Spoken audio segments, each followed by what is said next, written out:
今日要同你分享嘅書係 Robert Kiyosaki 嘅經典作品《富爸爸窮爸爸》。呢本書出版超過20年啊，但係佢對於金錢、教育同埋財務自由嘅觀念呢，至今仍然影響全球數千萬人。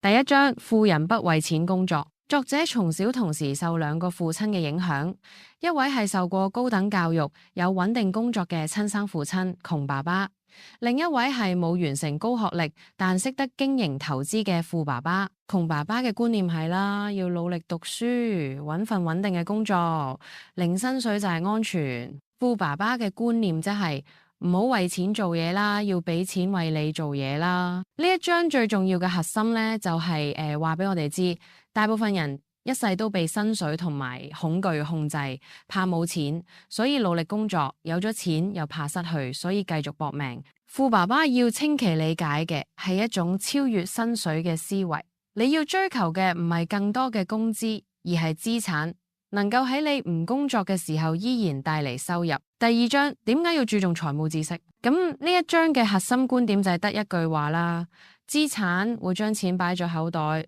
負債會將錢攞出嚟。多數人以為自己買咗房屋就係資產，但係如果嗰間房屋唔會替你帶嚟現金流，而係持續增加貸款與支出，咁其實係負債。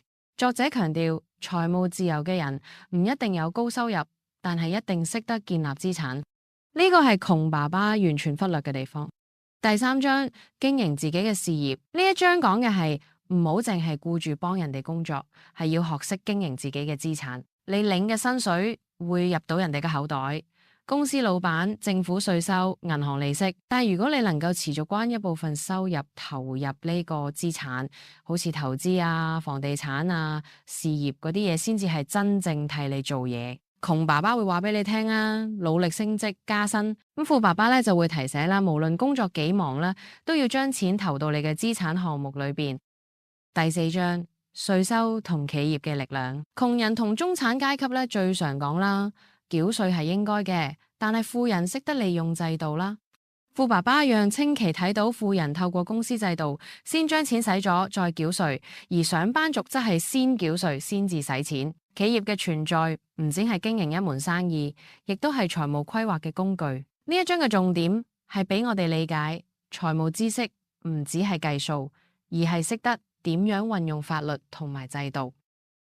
第五章，富人創造金錢。咁富爸爸咧就相信咧機會咧周圍都有嘅，關鍵就係你能唔能見到。窮人會話我買唔起，富人則會問我要點做先至能夠買得起。呢一種思維差異決定咗你係被動接受現實定係主動創造機會。作者舉例，佢年輕嘅時候投資房地產，透過判斷市場機會，用小錢撬動大資產。呢啲動作背後都係一種敢於創造嘅金錢觀。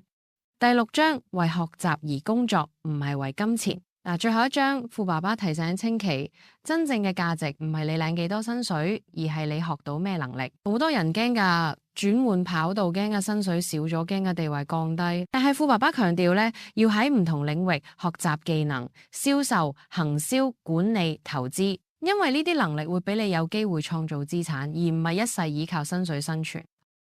總結，整本書《富爸爸窮爸爸》不斷喺度強調一件事啦，財務自由唔係嚟自高薪，而係嚟自財務知識同埋資產。窮爸爸咧代表嘅係傳統教育嘅思維啦，讀書、搵工作、領薪水。富爸爸代表嘅係財務教育嘅思維，建立資產，學會投資，俾錢為你工作。如果要用一句話收尾咧，咁就係冇問我能唔能夠做到，而係要開始問自己，我要點做先至能夠做到。呢個就係呢本書最核心嘅精神。